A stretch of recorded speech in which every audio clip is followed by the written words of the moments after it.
Big D Entertainment, in association with Dipsy Doodle Productions, presents The Dave Holly Hour, brought to you by the Sky Lounge in Tea, XL Chiropractic, and Quality Nails. The Dave Holly Hour features Sioux Empire Arts and Entertainment Conversations and has been recognized by the Sioux Falls Stage Awards with a special distinction for promoting the arts. A true lover of arts, entertainment, good food and fun times, including an occasional Jack Daniels. Okay, so a few Jack Daniels.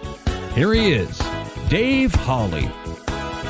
Thank you, Zach Dresch, for that incredible introduction that you just nailed week in and week out exactly the same way. It's amazing what you provide this show. It's also amazing what Zach provides around the Sioux Empire for entertainment. He was part of the Goodnight Theater Collective's band for their cabaret last week, which was amazing. We'll talk a little bit about something related to that coming up in just a moment. This is episode 84. I'm Dave Holly. Thanks for joining. Certainly do appreciate it. We talk to the creatives around the Sioux Empire on this show when it comes to anything associated with arts and entertainment. Today, we've got a couple of great guests. First off, we have Jana Gearhart Fitzsimmons. She is the artistic director for Bear Bodkin's Theater. Yeah, Shakespeare in the Park is back after our little COVID twist from last year. Also, we have Eric Manthe. He's been on the show before as well. And Eric is a guitarist, but he's also an author. And we talked to him about his writing project that he's been working on of late and where you'll be able to get some of it. We'll talk about wonderful arts and entertainment with both of those guests today. But in the meantime, you know what we like to start off with. Time to grab your favorite beverage, lift it high, and toast it to being Thursday, a.k.a. Weekend Eve. Hey, the weekend isn't around the corner, it's here! So long, hump day in your frumpy way. We say hello to Thursdays with opening nights. The weekend is near and we can see the bright lights. Yes, Thursday, you're so hearty, we can't wait for Friday, so a day early, we start the party. All right, get out your glass of milk, your glass of water, your cup of coffee, your chocolate malt, your beer, your wine, your cocktail. Jack Daniels Diet Coke with a lime here, good old Jasper Newton, and toast it up to something that I alluded to with Goodnight Theater. Yeah, you can toast Goodnight Theater continually because they just bring it every time that they're on stage. But what was great was the live audience. Live audiences. It's amazing what a difference that makes for those that are performing and providing arts and entertainment for you and me. So thank you. Toast to live audiences. It was splendid. That crowd was ready to erupt in that theater at the Belbus of the Washington Pavilion. Whew, my, can't wait to see even more shows now. What else is going on? Oh, yes. Before we get to that little extra shout out that we do, I do need to mention a couple of things. All right. First of all, this Saturday night, get out to Straw Bale Winery. It's just north of Sioux Falls up near Renner. And Don and his wife are going to put on a great thing because they're allowing Midtown Coffee Radio Hour to have their first truly outdoor live event at Straw Bale.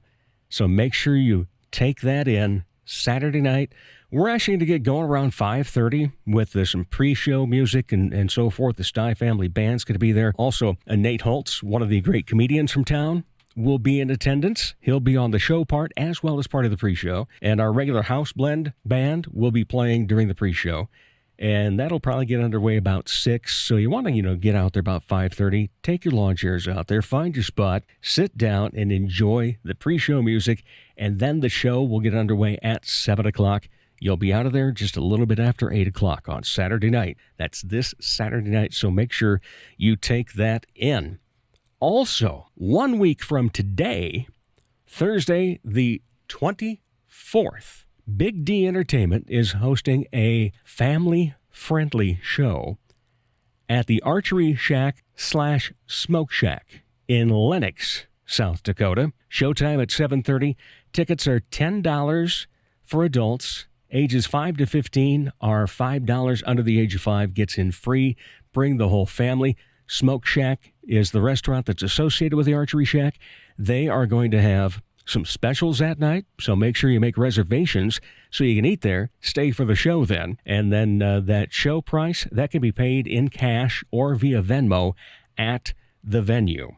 Okay, so that night, when the doors open, you can come in and pay it that way. Or if you want some advance tickets, feel free to go on Venmo. My username is at Dave-Holly-1, and that's the numeral 1. So if you want to get some tickets beforehand, certainly do so that way. Okay, we're caught up? Good. That means we have time for Honorable Mention. Oh, Honorable Mention is a fun one this time. Ryan Gruey is one of the great bar staff at our friends down at Tea in the Sky Lounge. He always has my drink ready for me when I go in to do trivia or any other time we'd have to happen to be visiting down there. Ryan is Johnny on the spot. Well, he knows everything that I'm involved in with the entertainment and so forth, and that I love microphones. And his company needed an old-fashioned looking microphone for a video that they were shooting. So he ordered one and ended up getting 2. And it's just a little plastic thing. It actually can work with a laptop or any other type of computer. You know, you can put it in. You could do your Zoom meetings with it if you wanted to. I'm sure the quality's not the greatest, not what I'm used to with the microphones that I have. But it's like Christmas, kids. It's the thought that counts because it's just cool looking, and it is next to one of my awards here in the Dipsy Doodle Studios. So Ryan Gruey, thank you, my friend. I appreciate it. It looks great here in the studio. You'll have to stop by and take a look at it sometime. All right. Honorable mention winner Ryan Gruey. He can add that to his resume now, can't he? And what you can listen for coming up at the end of the hour, it's going to be Eric Manthe. He's going to talk about his writing project. But up next, the artistic director of Bear Bodkins Theater, Jana Gerhardt Fitzsimmons. Next on the Dave Holly Hour. Dr. Perry Langston and Dr. Corey Tooney know excellence is in you. That's why they provide you with excellent care at XL Chiropractic, improving your overall health in spirit, body, mind, and will. Get results the natural way. Arrange a consultation, 605-332-9235 or xlchiros.com. Excellent care for excellent people. XL Chiropractic, located at 4309 South Racket Drive in Sioux Falls.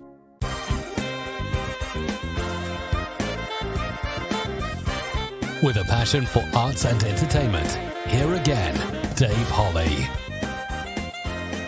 Welcome back to the Dave Holly Hour, everyone. Oh, my goodness gracious. The Sioux Falls Parks and Rec Department had to parlay a few things from a year ago, had to delay them and so forth, part of which was a big, big joy of my life every summer, going to see Shakespeare at Falls Park. Bear Bodkins Theater. Last year, Jana, we had to talk about the fact you weren't going to be having Bear Bodkins, and we also did that via Zoom. So, Jana Gerhardt Fitzsimmons, it's great to see you in person. Great to see you too. It has been way too long, and Sure we has. had a delay in Bear Bodkins, along with so many other things that had to have a delay. Yeah. This has to just feel like a big weight off the shoulders for you, doesn't it? It does. It feels like a step toward a more normal summer for Right. us. Yeah. Last year was so strange not doing Shakespeare in the park, and it just, it kind of feels like the kind of normal like rhythms by which we kind of measure our year were just all off. And so Yeah. it's wonderful to be back in the rehearsal room with a really great cast. I'm ready to bring Much Ado About Nothing to Falls Park this summer. The one Shakespeare play I've ever been in. Yeah. Much Ado About Nothing. I played a watchman. Awesome. awesome. Those are such great roles. Yeah. So funny. And you've got, 6 people in the cast on We this? do, yes. For how many characters? A Oh my whole gosh, bunch. the whole play, the whole play's worth of characters. I haven't counted them up to know off the top of my head, but everybody's playing Multiple. 3-4 Yeah. characters. That's fantastic. Well, tell us about the cast, first of all. Yeah, so it's a really wonderful group. We have a really nice, energetic cast that are just really ready to tackle this. They've been so fun to work with in rehearsals. We have some familiar faces for folks who have enjoyed Bear Bodkin's shows in the past. And so in our 6-member cast, we have 3 folks that are returning from previous years, and then 3 brand new folks. So it's just been a really nice time getting to know them, getting to see what they're bringing to the table to bring this really funny, light comedy to the stage. And how many of them were Shakespeare actors in the past, aside from Bear Bodkins? Yeah. So how many come to this knowing what Shakespeare's about? All of them this year. Excellent. Yes, which is wonderful. Usually we have, a couple where it's their first kind of professional Shakespeare experience. And that's always great too. But this year it's just been really fun. We can kind of dive right in and we have a lot of good experience. And that's wonderful because I remember being in college, and that was my first, other than reading Romeo and Juliet in high school, that type of thing. It was my first experience. And it takes just a little bit to get the meter of the speeches down and so forth. But once you do, it's such a great understanding, and it's just such a fulfillment of the English language. And it's just a great in that regard. So it's wonderful that you have that cast that already has that knowledge. Yes. It just makes for a better experience, obviously, for the audience as well.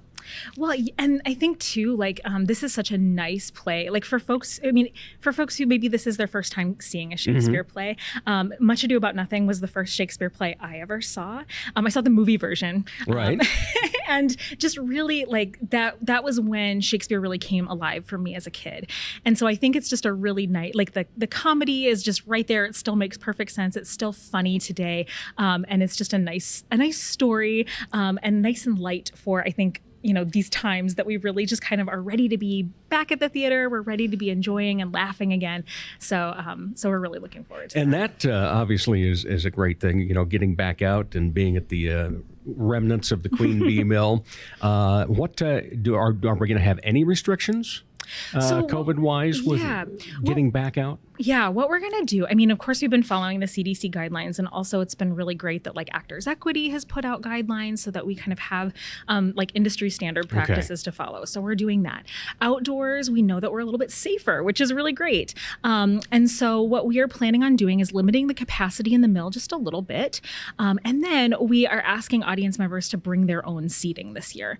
So no bleachers. So we won't have bleachers. Okay. That way people can kind of space out a little bit. And then they take their seating home with them. So we don't have to worry about wiping anything down or anything like that. And hopefully, we hear every year that the bleachers are sometimes a little bit uncomfortable. So maybe this will be something that will be a change that will stick around so people can really just be super comfortable and enjoy the show. So bag chairs, lawn chairs, blankets, whatever folks want to bring to sit on in the grass and enjoy the show. All right. Do we still need to make a reservation despite the fact that it's a free show? Do we still need to contact the Parks Department?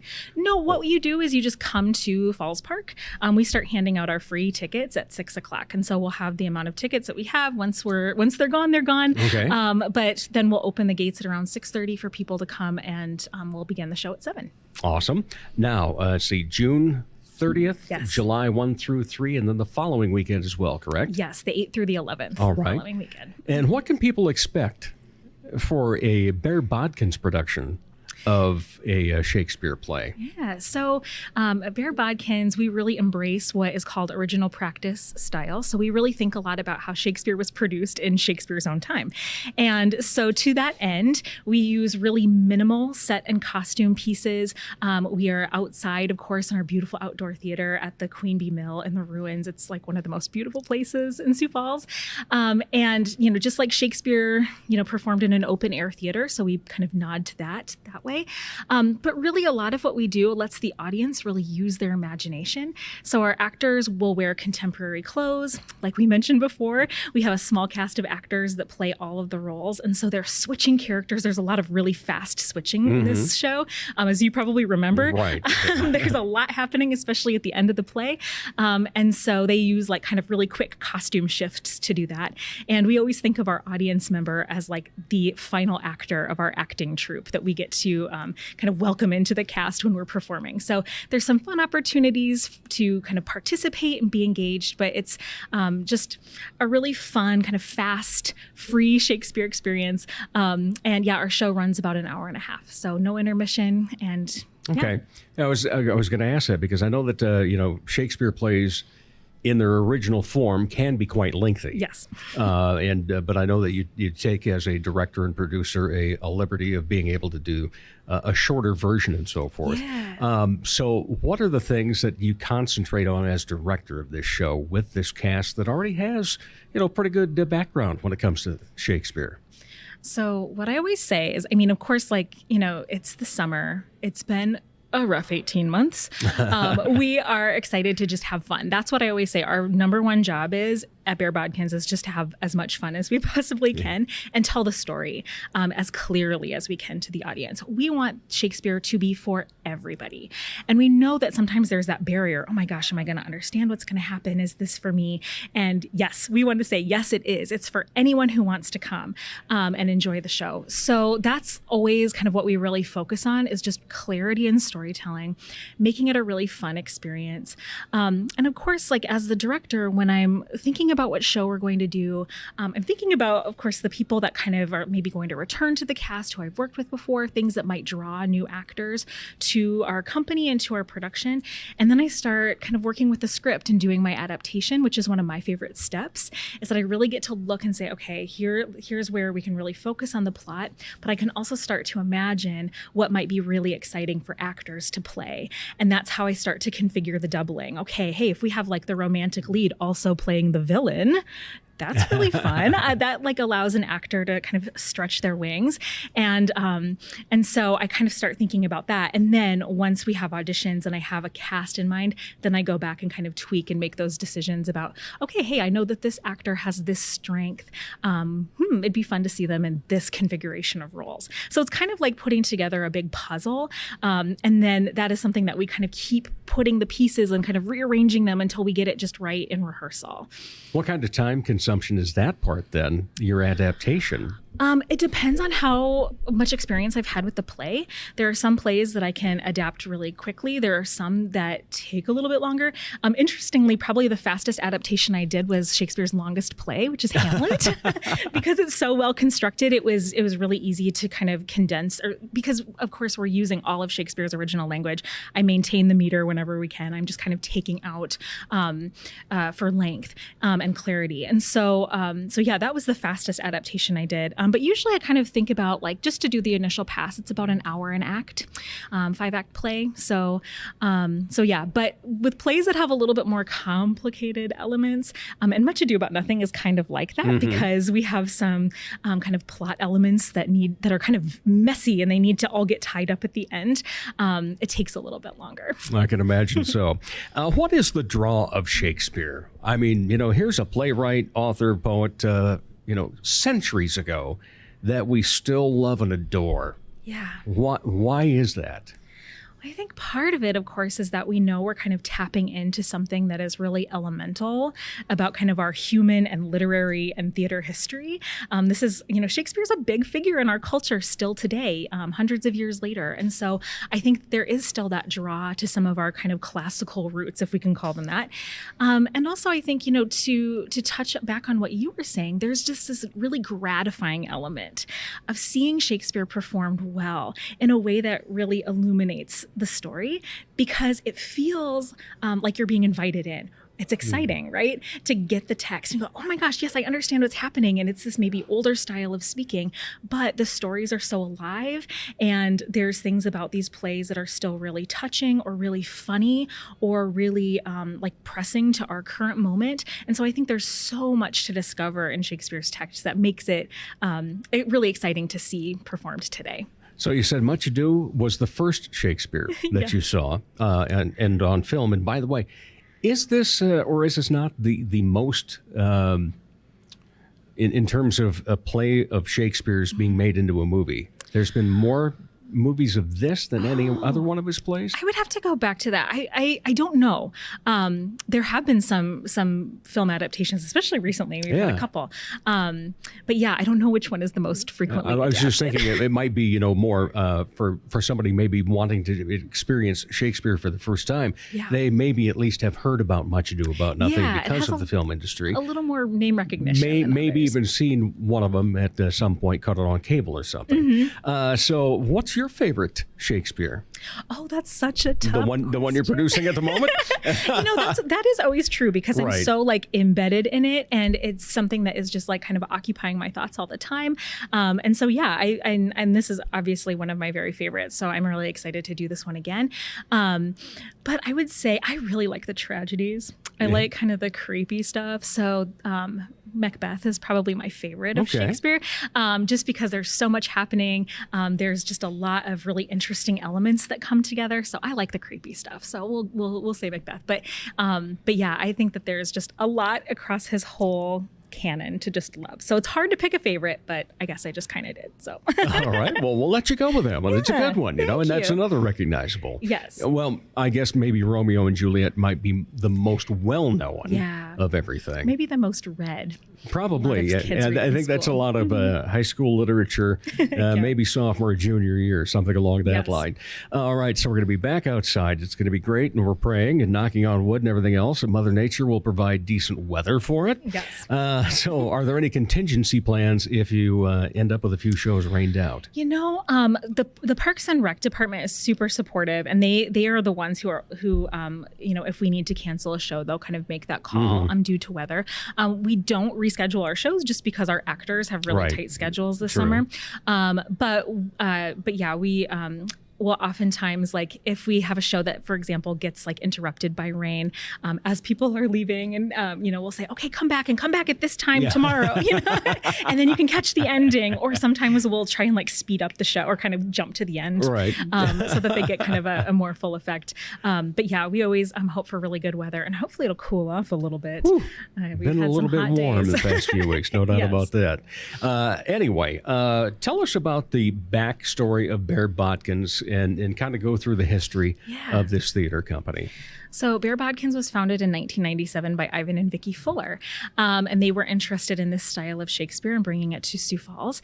And so they began doing shows out at Falls Park, and then they would do also some shows during the year, at Augustana or other venues. I joined the company as an assistant director in 2006 when I was in university, and I just really fell in love with the style. I'd always been interested in Shakespeare since I was a kid, and I had had some really wonderful experiences in college, working on Shakespeare, both studying it as literary text and also as performance. And I had a wonderful acting professor who, just really opened a lot of doors for me in that way, who is now a cast member in Bear Bodkins. She comes back and performs. Yes, Nadine Purvis-Schmidt, who is wonderful. So awesome. She's great. When I started in 2006, my first show was Measure for Measure. And then in later years, I returned as an actor. And so I had the experience of acting with Bear Bodkins when Ivan and Vicki decided that they were going to move. They knew that they wanted Bear Bodkins to continue. They wanted to leave it to somebody who really cared about the company, knew the company well. And so that's what they did. They gave it to me. And I've been the producing artistic director since 2010. All right. Your husband's involved as well? Yes, he is. RJ? Yes. Yeah, he's my production partner. So he is kind of our production stage manager, and he does all of our kind of the look of the show, the design of the show. Do you have an AD for this show as well? I don't. No. Went solo on this one.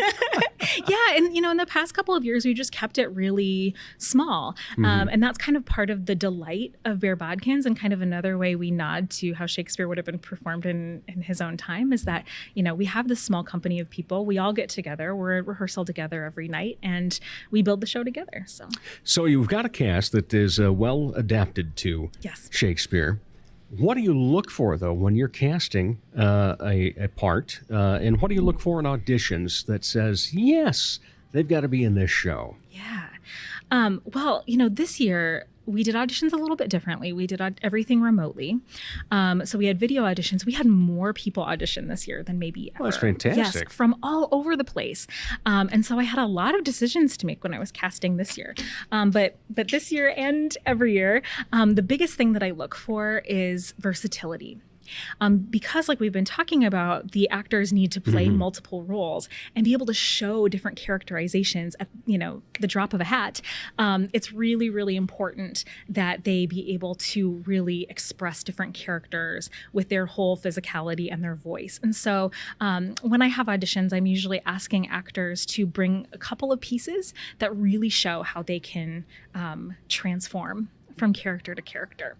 And so that's the first thing I look for. But I also just look for, people who are kind, who are generous and creative and really wanting to build a show with a team collaboratively. So that's really the main things that I'm looking for.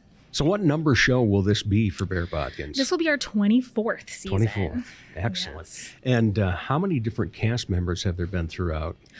Oh, you're asking me all these numbers questions.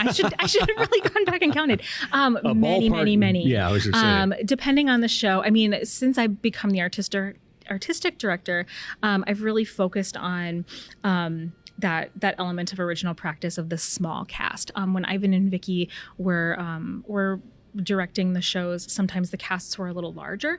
So since I've been artistic director, we've had 8,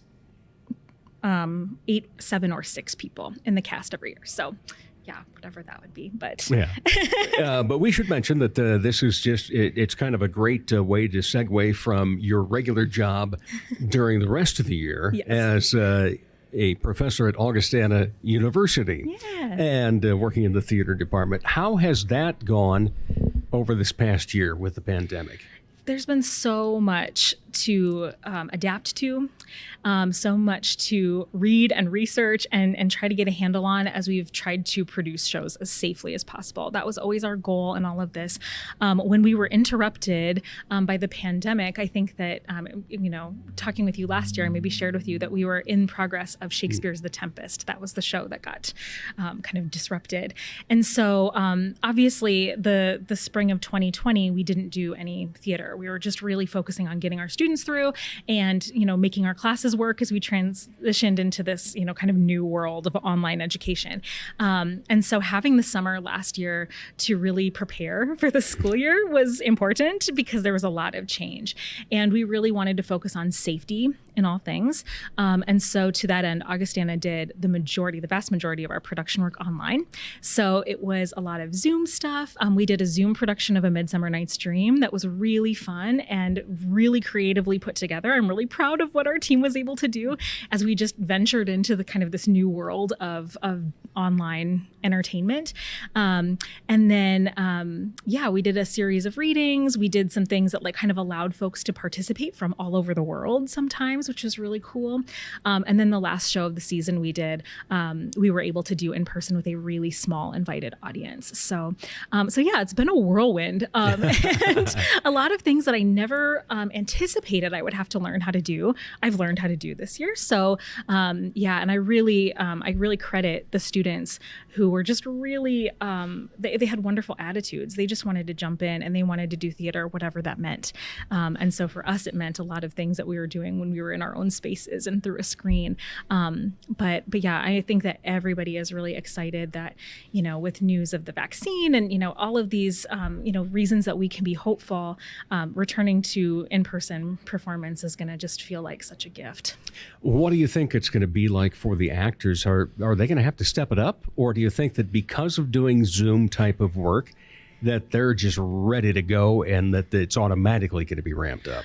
I think, I really think everybody's just going to be ready to go and excited to be together. I've seen it in rehearsals, and I've heard it from the cast, because for many of them, this is their first show back, since before the pandemic, where we're rehearsing in the same room and we're able to be together.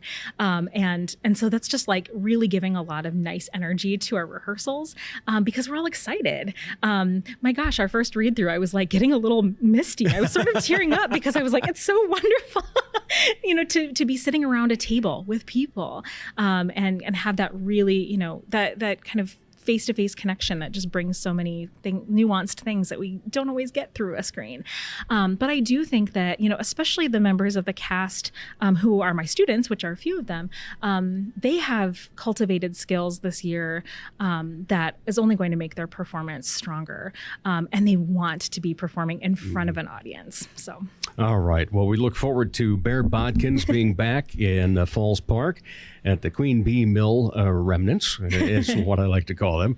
And it's going to be fantastic as per usual, because Bear Bodkins always brings it. And that's what's great. And just give us the dates and the times once again. Yeah, so we will be at Falls Park June 30th and July 1st through the 3rd and the 8th through the 11th. And our show starts at 7 o'clock. Fantastic. Now, a couple of questions I always like to ask everybody at the end is, A, when you're not involved with the arts and entertainment world around the Sioux Empire, what do you like to go out to be entertained? Oh, well, like we've said, this has been a weird year, so I haven't really gone out to be entertained yet. This is going to be, kind of a, getting back into it for me.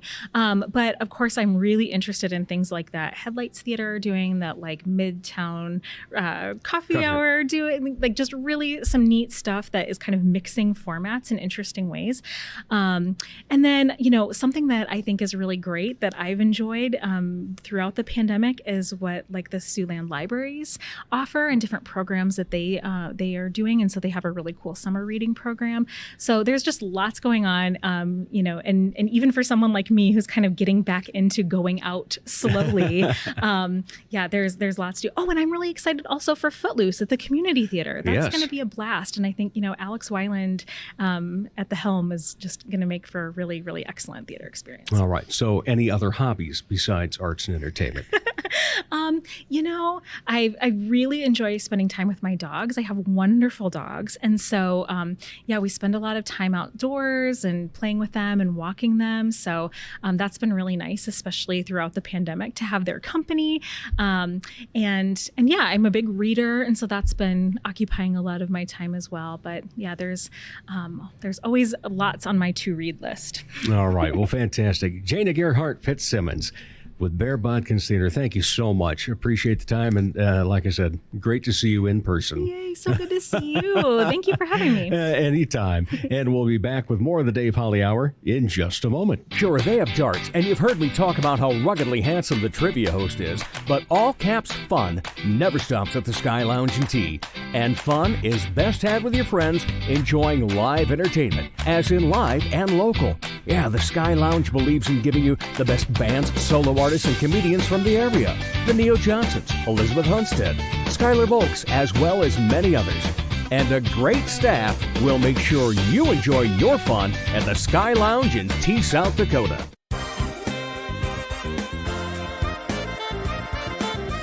Listen whenever, wherever, however you like. Just remember, it's a new Dave Holly Hour episode every Thursday. Welcome back to the Dave Holly Hour. Always a pleasure to have great guests on, and we just keep rolling with that direction. We got to have great guests, and so thankful that all of you enjoy the conversations we have with them.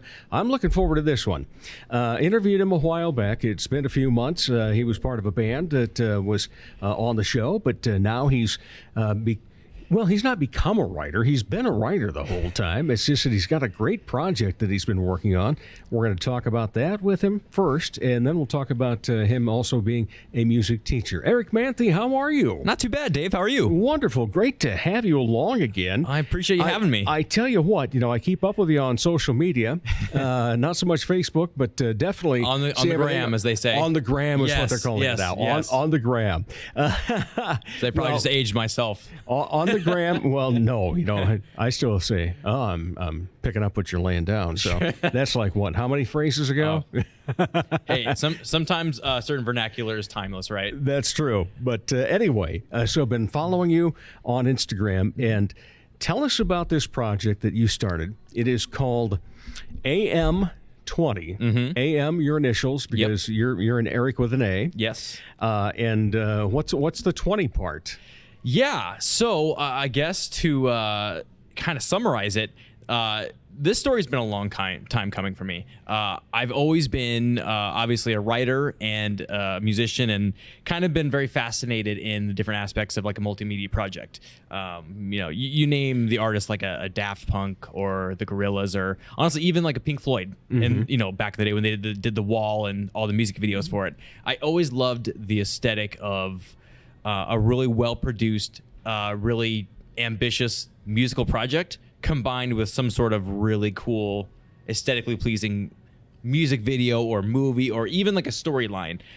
So to get back to your question, the 20 essentially is just my favorite number. Because I was born on the 20th of a month.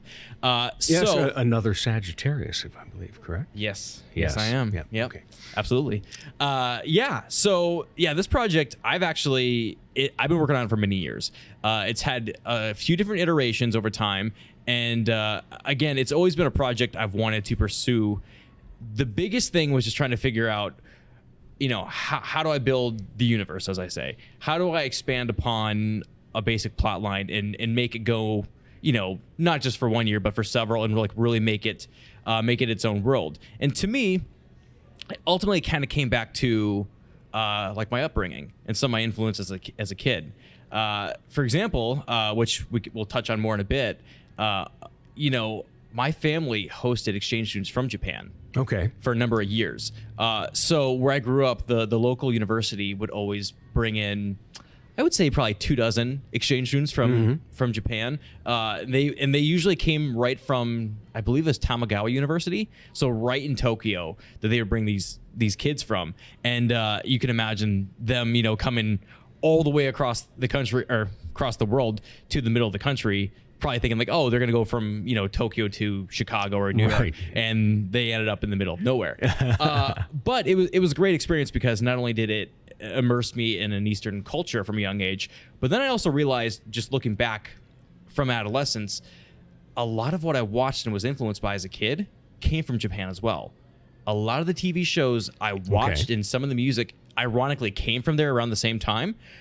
Which as an adult, I go back and look, and you realize a lot of things, like on, you name the popular kids network, they would pay to import and dub these shows that all came from over there. So without even me realizing it at the time, so much of what I watched came from that culture.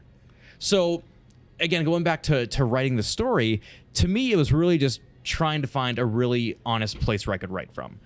Because I've always felt, as a very natural writer, that I could craft a story that might be in like a comic book sort of fashion, but to me it just wouldn't have been genuine and more from the heart and what I could put out there. And some of the best advice I ever heard as far as writing goes, which is very basic advice, but it's so true, is just essentially write what you know. At least initially stay in your lane and kind of work your way out from there. And to me, it just ultimately then came down to, well, I love to travel. I love that culture, so I'm very aware of the intricacies of it. And then the motorcycle element too, part of the story, with adventure motorcycle riding. I have loved just about anything with two wheels since I was a little kid. Mainly dirt bikes, but pretty much anything with two wheels and engine I was a big fan of. And in recent years, I've gotten, through travel, more a fan of adventure riding, which unfortunately doesn't seem to be as common in the States as it is in other parts of the world. But I thought, well, what a great tie-in for this story if the protagonist is literally on a solo adventure motorcycle trip to a country he's always wanted to go to, and the person that's giving him the guide map is an old exchange student that is a close family friend now. Which, there may be some parallels to that in real life. There's certainly some real elements I'm drawing from when I put pen to paper, for lack of better terms. So it really just came into those couple different factors, and then putting it together and just realizing, well, this is probably the most honest story I can tell and just put out there. And I just know every entry I'm putting out there, I can relate to it, and I just feel like I can wholeheartedly put what I'm working on out there, and people, you know, hopefully can grasp it and maybe learn something new. Because again, you know, there's so much literature out there that may be like one or two certain genres, and they're very popular and people love it. But then there's also that point in me where it's like, not many people know what adventure motorcycle riding is. Why not be someone that introduces people to that avenue in that way of travel, and hopefully it kind of builds that community. So again, it just kind of turned into, again, knowing what I know the best, which was travel and motorcycles, and just making that a really good, strong, drawn out narrative. All right. So, where does the music come in on this?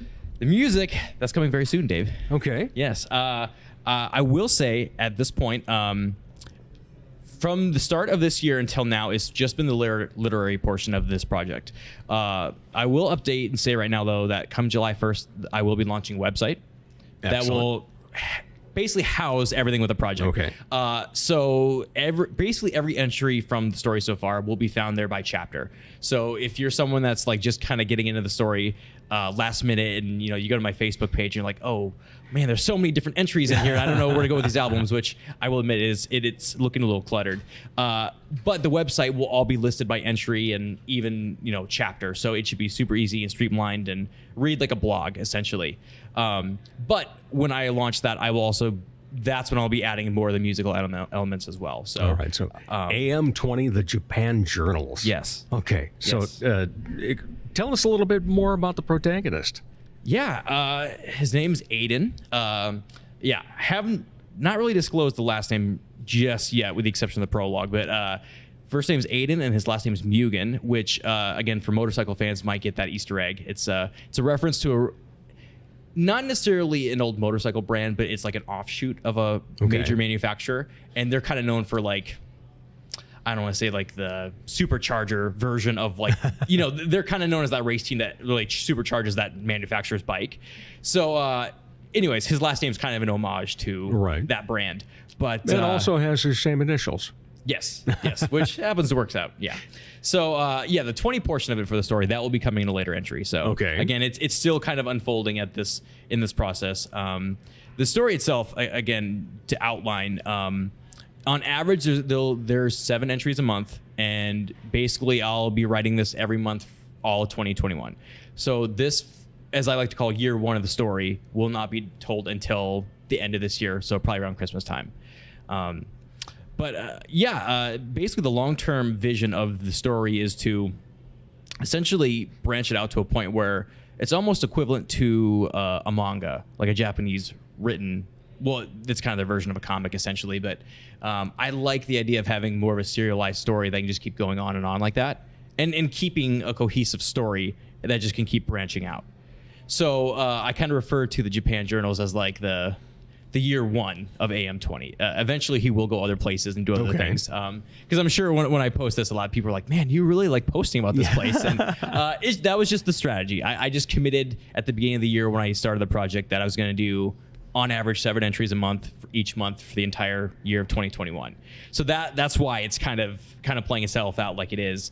But as far going back to your question about the character himself, you know, he's again not too dissimilar to yours truly. You know, he's come from the middle of the country. He kind of grew up racing and very much into music, and you know, kind of finds himself at, you know, somewhat of a crossroads in life. And when he initially books this trip to Japan, I think he sees it as just kind of this lifetime opportunity. Well, Setsuko, his old exchange student and family friend, when she helps him put together these itineraries, she's doing that to help him, but there's an ulterior motive. So, which again, that will unfold later this year. So he's someone just kind of at a crossroads and trying to see where the next step in life is, because you know, he's been a racer and a musician, and you know, he's kind of wanted to branch out and become more of a travel-centric person, like he's done before, and just kind of do that, hopefully more of a full-time thing. And so that's as much as I'll say right now. Again, plenty will unfold in the coming months. All right. So you said you've had this project in mind and working on it and so forth for many years, but How much of this was COVID driven that, hey, we're in this weird time and I maybe have a little extra time and I'm really going to go at it now? Fantastic question. It's interesting you say that, Dave. I don't know if it was so much driven by the pandemic as it was just me saying, you know what, I just need to get up and do this. Because again, like prior years, I would make, as they would say, like the show Bibles, the book Bibles of this given story, right? And I would have it fairly fleshed out. And then I would start writing a few entries and I would just be like, I just don't like how this is turning out. And then I would throw it away and just kind of leave it aside for a while. And I was kind of in that phase for probably 6 years before I finally said, this is the vision, this is where we're going. So this has been a project that's been kind of on and off in different iterations for a handful of years. But it was really just more, maybe it's just me turning 30. I don't know, maybe some sort of like milestone birthday where I was like, I'm just going to commit to this and just buckle down and do this now. So yeah, it's interesting you say that because it definitely would seem like it would be a convenient thing to start doing during a time like this. But it really just came down to like, what, I just got to do this now. And that's just how I pursued it. All right. So you're getting 7 entries out a month is your goal, if nothing else, right? Yes. How hard is it sometimes to sit down though and put the pen to paper or fingers to the keyboard? There's definitely days where, again, like when I'm mapping out every chapter, I know exactly where Aiden's going to go. And, there may be entries where he's in a middle of nowhere, sort of very rural area going to like an onsen or hot spring, as they basically refer to it as. And there's not much else to do. And you really got to get creative and think of ways to, put 1,000 to 1,500 words out for that entry that's all relevant around that one event. It's like that has definitely pushed my boundaries creatively in like kind of just trying to think of like, okay, well, how can I make this entry more entertaining when all he's doing for one day is this one activity? But on the flip side, then there's days where it's like, there's been entries where he goes to a popular racetrack over there and he tears up the motocross track and he loves it. And to me, that's just like, if those words flow off the fingers so easily that it doesn't even, I could probably write 5,000 words of that entry. So yeah, it's interesting because there's definitely times where I get a few paragraphs into an entry and it's like, okay, I know where I want to go point A to point B, but what do I need to, where do I need to add in? Like what little intricacies do I want to add in to kind of connect things together? Because again, from day one, I have my little, again, show Bible, as you want to call it. So I know everything's going to transpire from A to B, but then, it's at that point where, you want to figure out these little tiny nuggets and intricacies that you want to add in that all tie back at the end, but can make sense in this entry alone as well. So it's definitely been a balancing act. Yeah. What kind of feedback are you getting on this? It's been good. Yeah, it's it's funny. Like I try to put up these entries actually around this time, so like late afternoon, early evenings, probably a couple times a week, again, on average 7 a month. So I try to hit it around a time where people would be more active and kind of engaging in their social media accounts.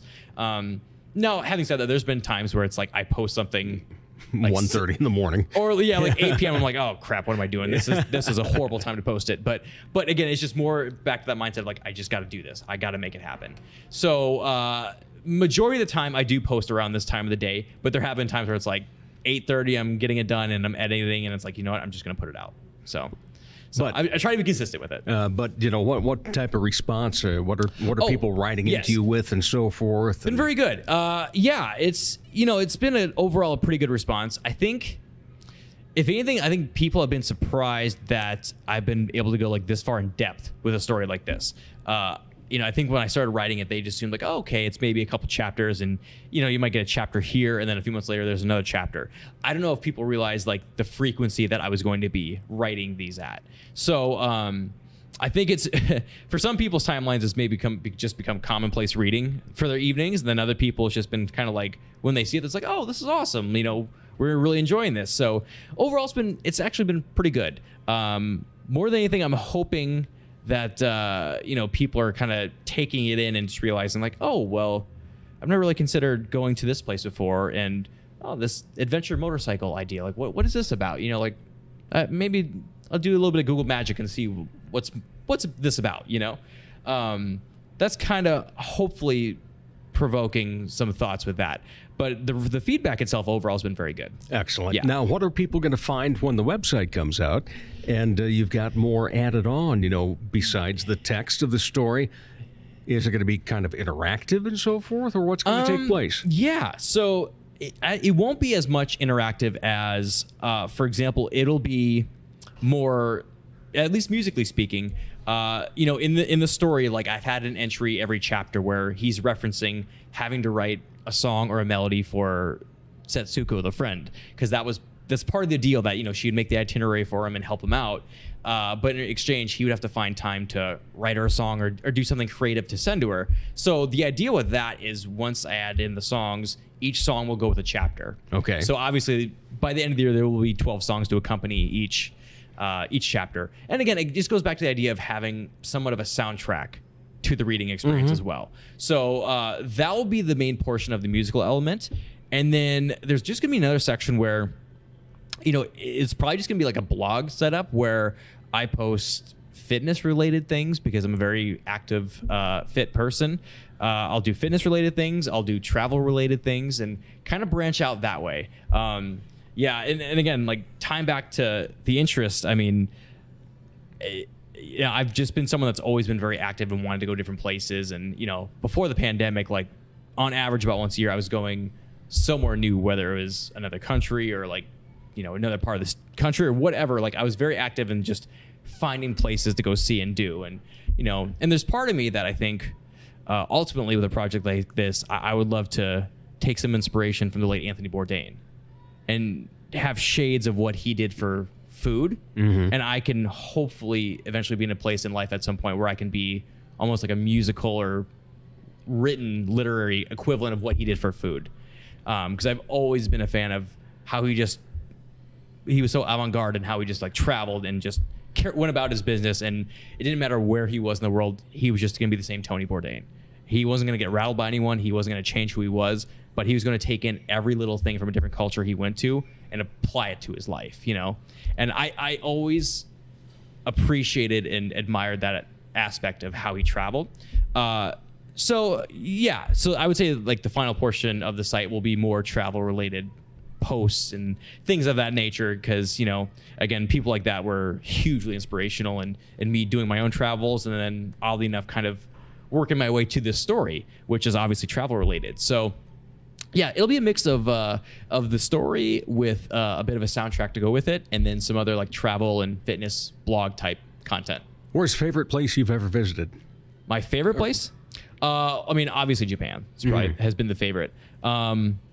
Yeah, I would say it's interesting because the two biggest trips I took were it was one across the Atlantic and then the one across the Pacific, and they were very different for a lot of different reasons. I would say Japan was by far my favorite, just because it was always a place I'd wanted to go to. Right. So that, for so many reasons, kind of checked that off the list.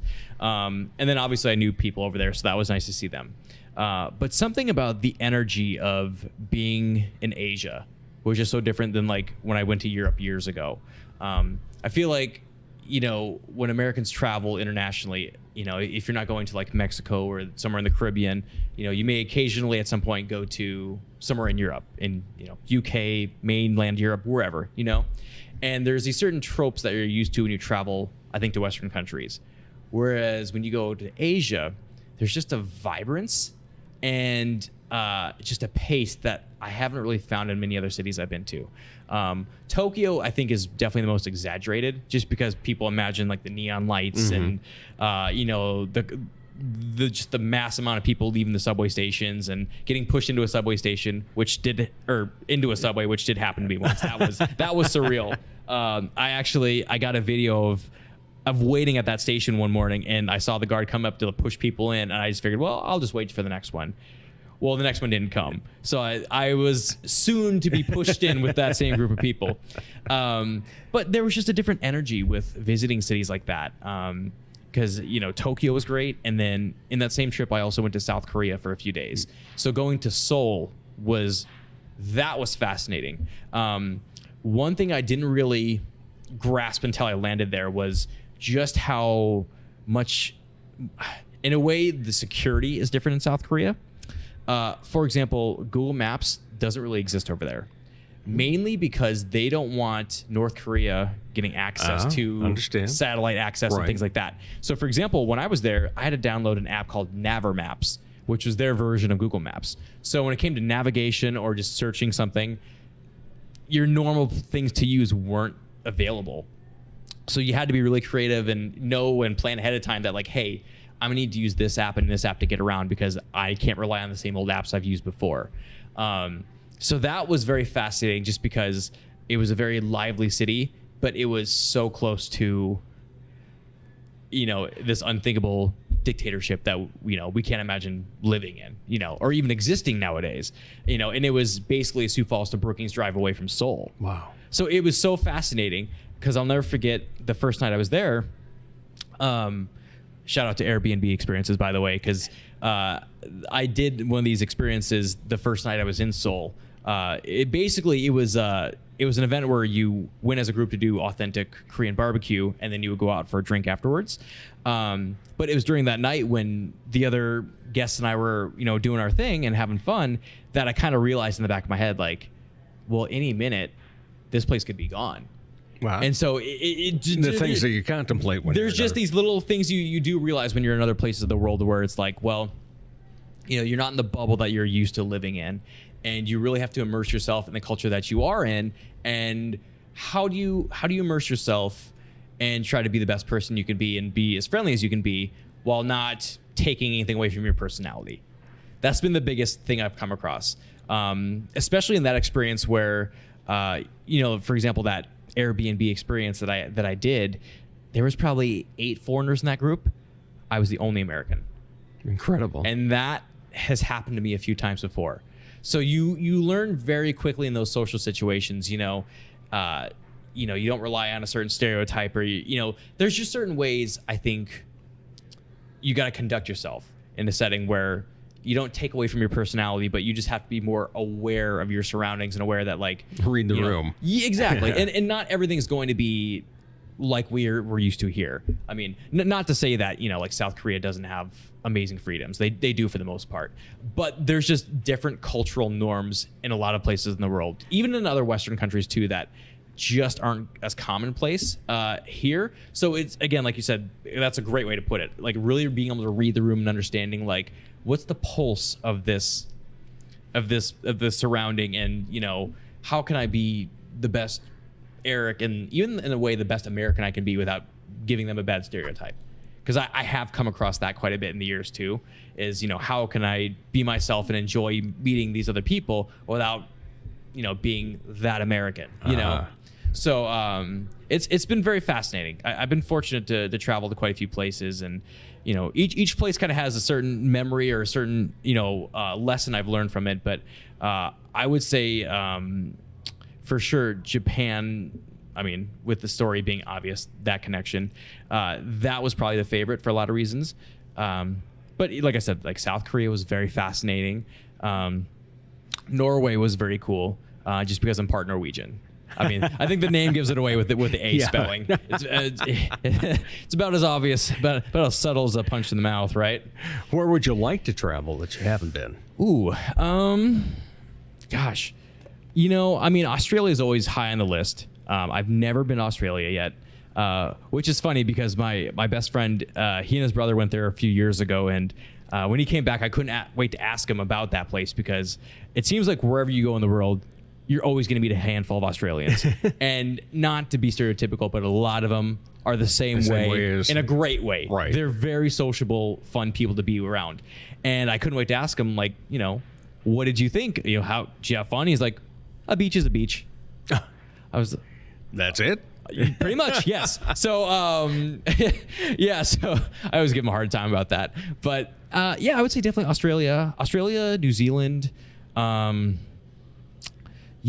would say as far as maybe places in Asia go, I've heard really good things about Thailand. That's always been kind of a popular spot, especially for expats. I know that's been a good place for a lot of people to go. Sri Lanka, I've heard great things about. Mainly just the surroundings. I think it's still a little undeveloped for tourism, so I don't know if it'd be like an ideal place to go solo backpack. But Sri Lanka would be another one. As far as like other places in the world, Argentina is another place that's been kind of fascinating to me, because it seems like it's that one Latin country that's oddly gotten a strong European influence, but still retain like a Latin origin and culture.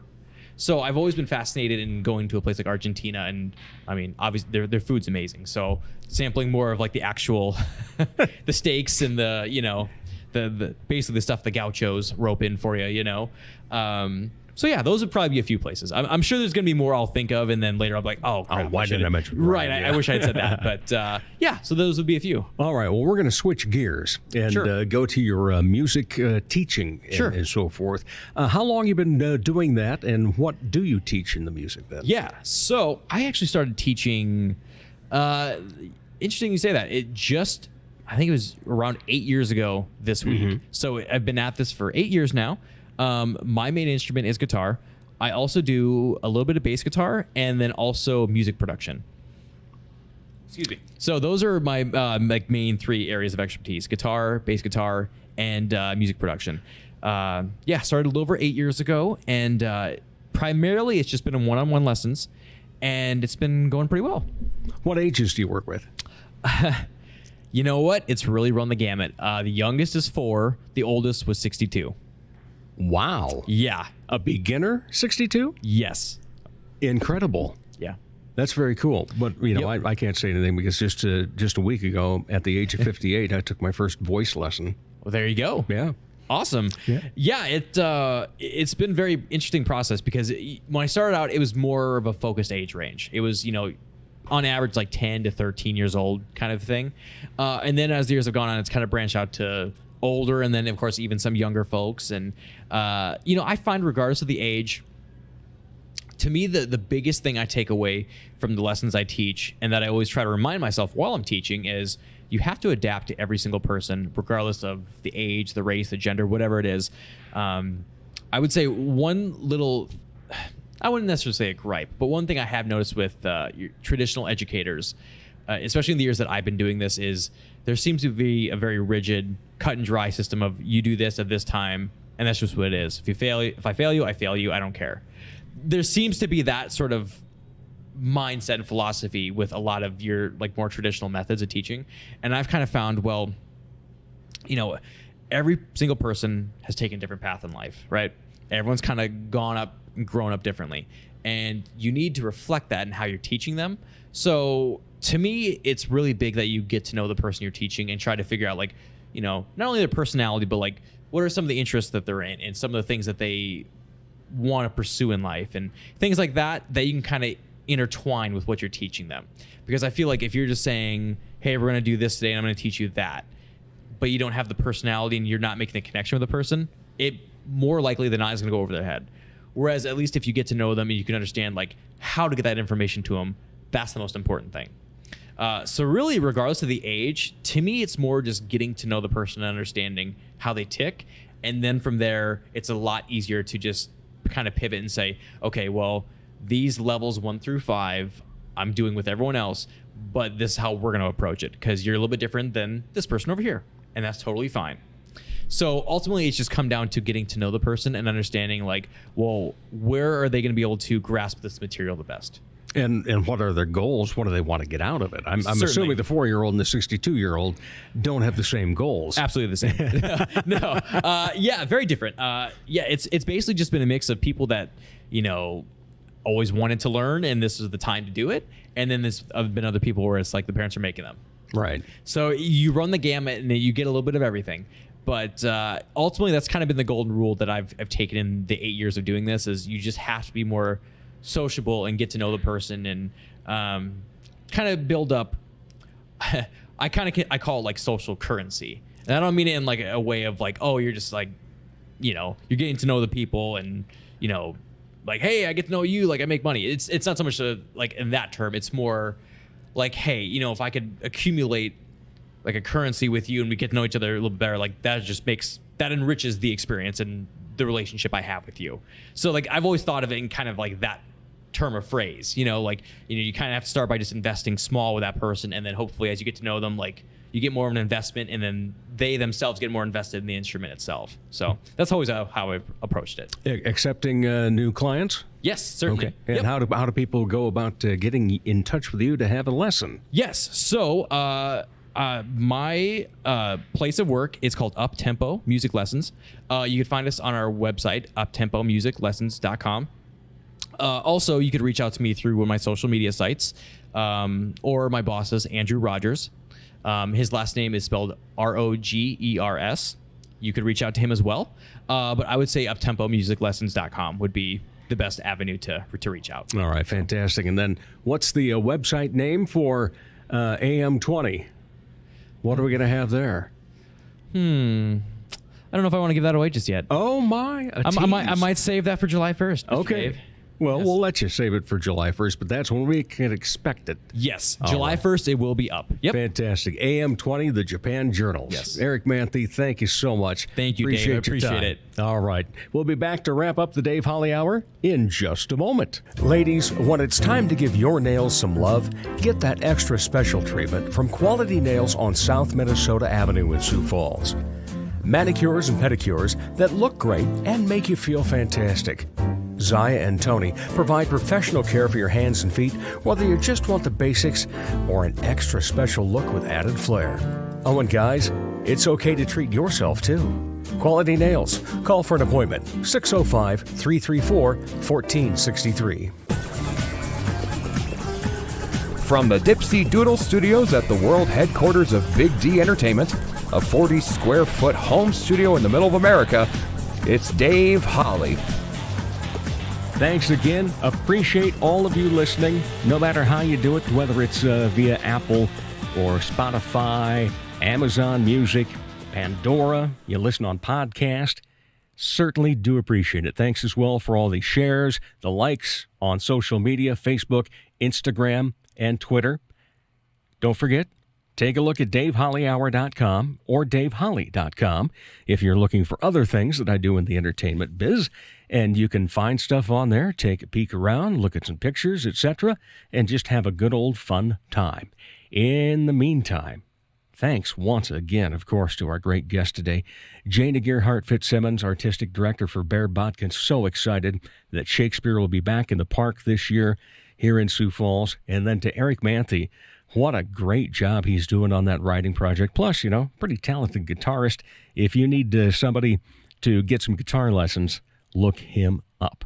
Also, thanks to the friends down at 9th and Phillips, that wonderful building that houses Woodgrain Brewery, Frontier Bank, and Aquafresh, that little lobby area there on the first floor. That's where we record many of our conversations.